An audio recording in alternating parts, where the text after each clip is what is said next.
Hello and welcome back once again in another session of accountancy.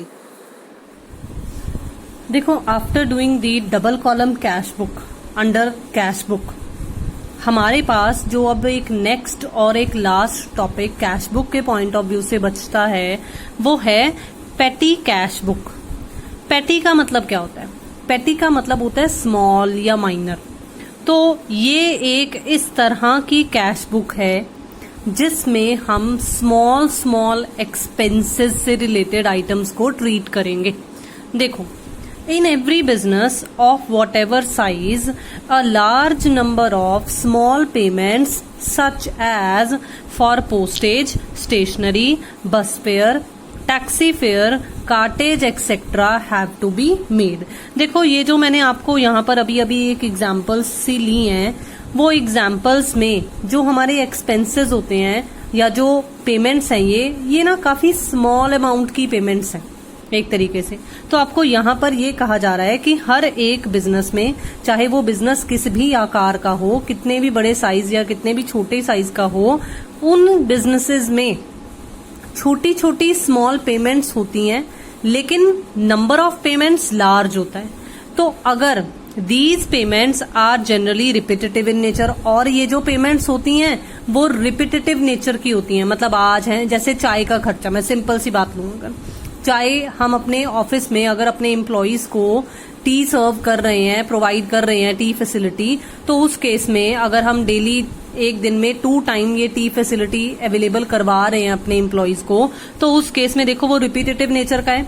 रोज रोज वो छोटे छोटे खर्चे देने या 1 मंथ के बाद उनकी पेमेंट करना, तो वो एक तरीके से काफी छोटा अमाउंट आ जाता है। तो if all these payments are made by the cashier and are recorded in the main cash book, the cashier will be overburdened with the work। तो ये सबसे मेन इंपॉर्टेंट पॉइंट है पेटी कैश बुक की existence में आने के लिए, क्योंकि ये जो पेमेंट्स होती हैं वो अमाउंट की फॉर्म में अगर हम देखें तो बहुत ही छोटी होती हैं, लेकिन अगर हम on the basis of their frequency देखें कि ये कितनी बार इनकर किए जाते हैं ये छोटे छोटे खर्चे, तो उस केस में अगर एक मेन कैशियर को ये सारी की सारी पेमेंट्स बार बार जो कि रिपीटेटिव नेचर की हैं, अगर इस तरह की रेपिटेटिव नेचर वाली ट्रांजैक्शंस को उसे बार बार मेन कैश बुक में रिकॉर्ड करना पड़े, तो वो तो ओवरबर्डन हो जाएगा, उस पर जरूरत से ज्यादा बोझ आ जाएगा। ठीक है, and the cash book will also become very बल्की, और हमारी जो कैश बुक होगी, मेन कैश बुक जो हमने सिंगल और डबल कॉलम के पॉइंट ऑफ व्यू से स्टडी की है जैसे, वो काफी ज्यादा बल्की हो जाएंगी, मतलब भारी भड़कम हो जाएंगी, काफी ज्यादा कॉम्प्लेक्स सी हो जाएंगी। तो टू अवॉइड दिस, इसलिए इसे अवॉइड करने के लिए it is usual to appoint an employee as petty cashier. तो ये जरूरी हो जाता है, यूजुअली आमतौर पर क्या किया जाता है, एक पेटी कैशियर को, मतलब एक एम्प्लॉई को एज अ पेटी कैशियर अपॉइंट कर दिया जाता है, जो ये पेटी एक्सपेंसेस, जो ये माइनर एक्सपेंसेस या छोटे मोटे एक्सपेंसेस जो हैं, इन्हीं से रिलेटेड ट्रांजैक्शंस को रिकॉर्ड करेगा। तो he is entrusted with the task of making small payments.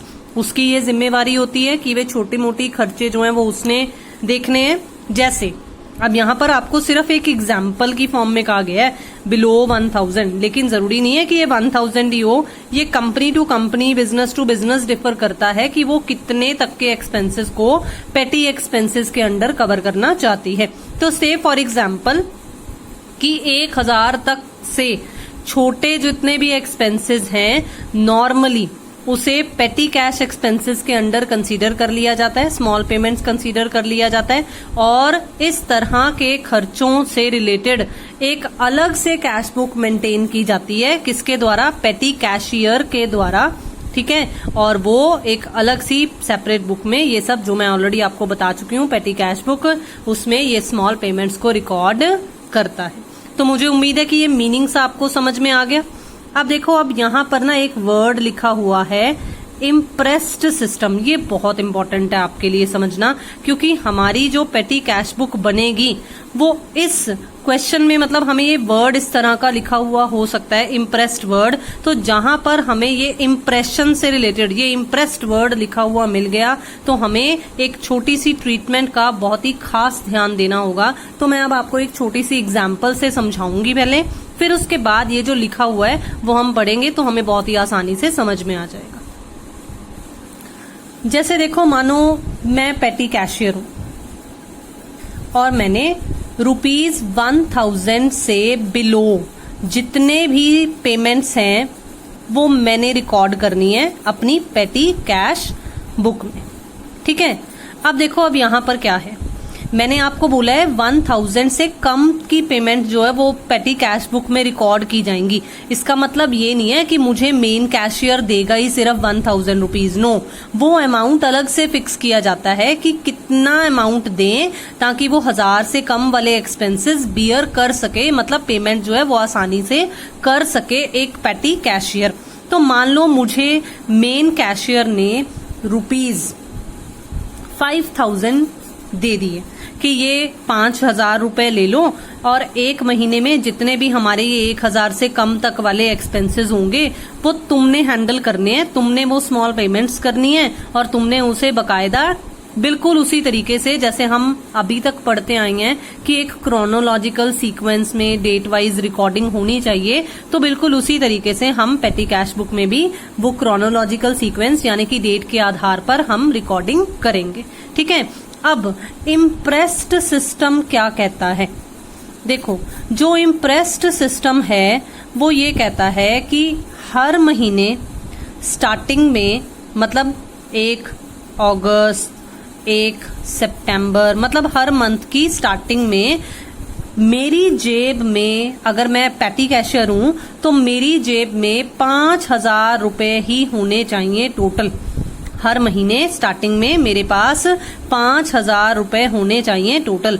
जैसे से फॉर एग्जाम्पल अगस्त के मंथ में 4800 रुपीज मैंने एक्सपेंसेस की फॉर्म में खर्च कर दिए, मतलब स्मॉल पेमेंट्स जो मैंने की वो 4800 रुपीज खर्च हुए। तो अब पहले मुझे 5000 मिला था, मैंने 4800 रुपीज खर्च कर दिए, तो मेरे पास अभी भी जो बैलेंस है वो कितना पड़ा है?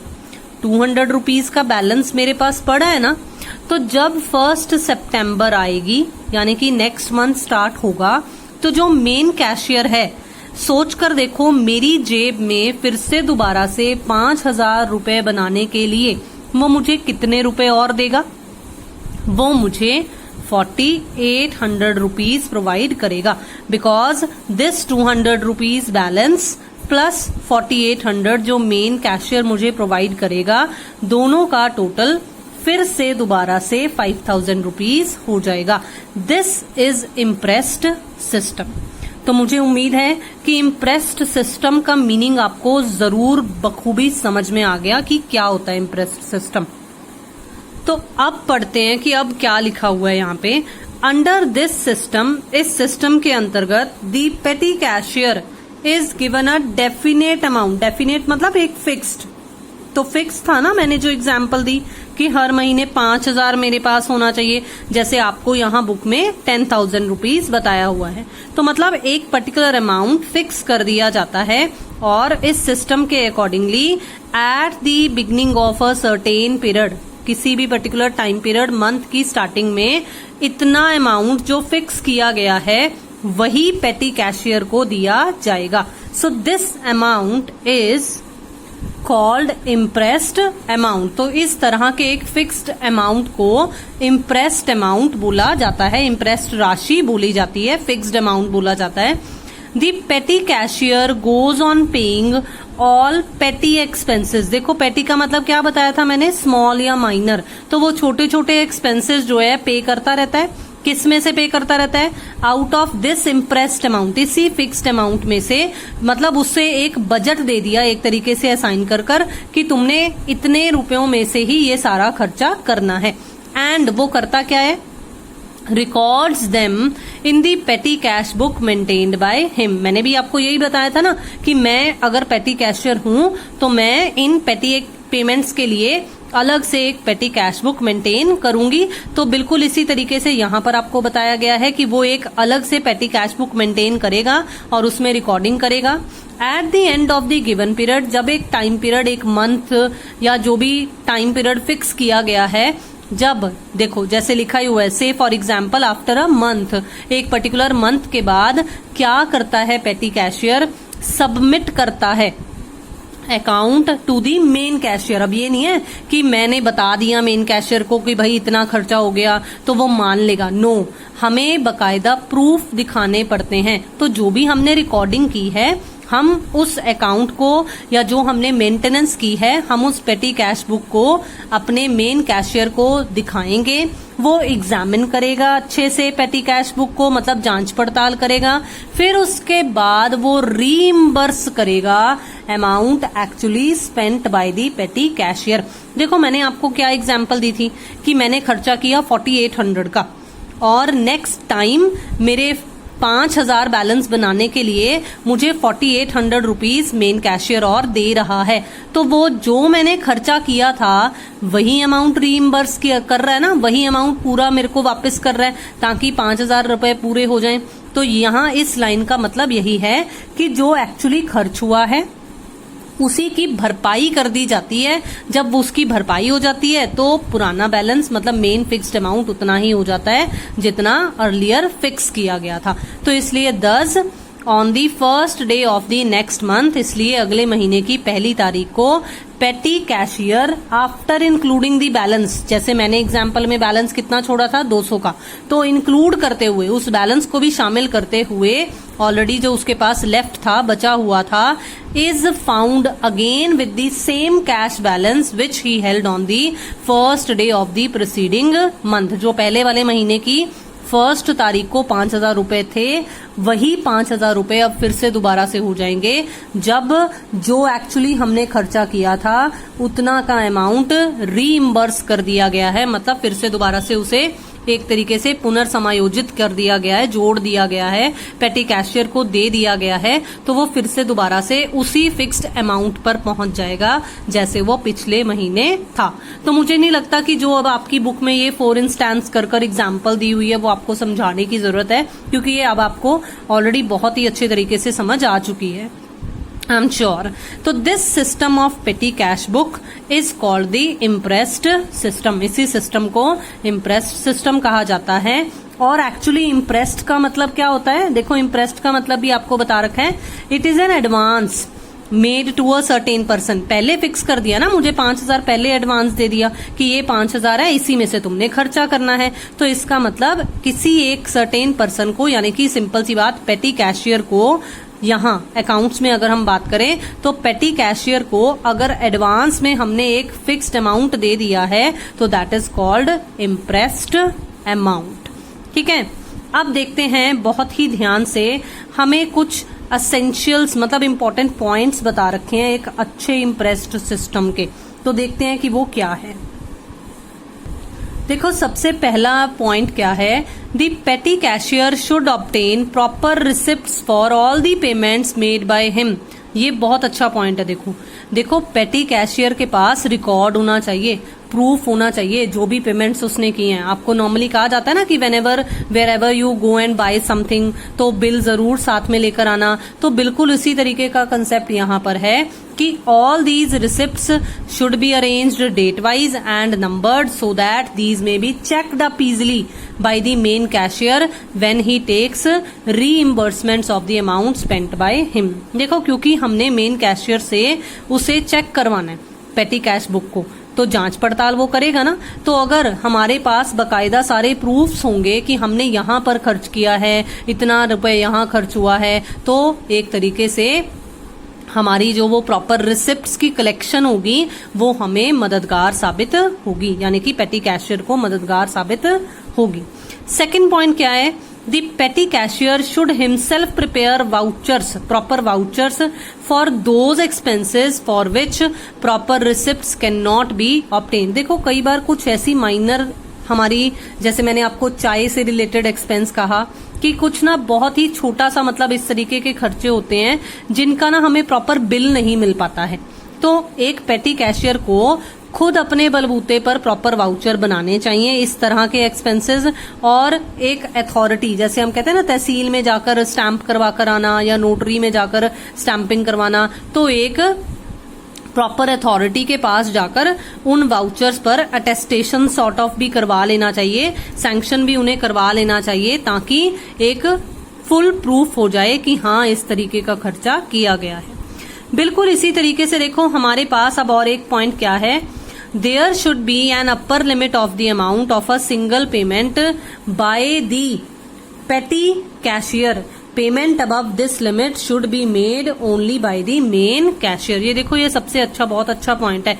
जैसे आपको बताया गया ना बिलो 1000 के पेटी कैशियर रिकॉर्ड करे, उससे ज्यादा के नहीं।